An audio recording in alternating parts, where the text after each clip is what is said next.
Now, if I really go back farther, I was raised in a home where my father struggled with abusing alcohol. And so a lot of my parenting, the way that I parented my children was fear-based. I didn't want to see them in any way a victim of, being a substance abuser Mm. and abusing any kind of alcohol. But I didn't even think about, or maybe like marijuana or something. I didn't realize that there was like these big, heavy drugs out there. But in my family, it was alcohol. And because it was alcohol, I would teach them, like, stay away from it. Your grandpa is an angry drunk. Now, he didn't beat me or anything, but he was just verbally abusive. And it was just really hard and scary to grow up around that. And so I didn't even want my children to, take a drop.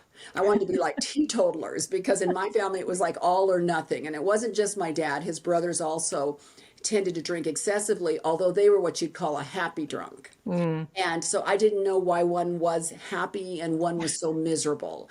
And even though my dad was functioning in the sense of holding down a job, he was a fireman and he also owned a small business. It did end in divorce for my parents. My dad did end up having an affair and things just kind of went, downhill from there. And so I realized that it just wasn't something good. And if it ran in our family, that our kids, I needed to make my kids be aware and be very careful.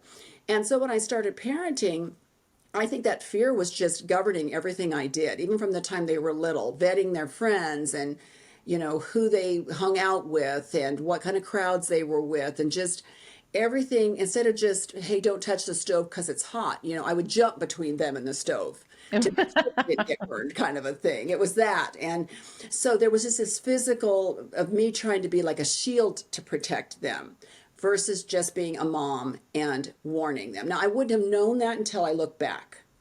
During that time, to me, it was just perfectly normal, to always have fear around my relationship with my children. And so I wonder about other moms often.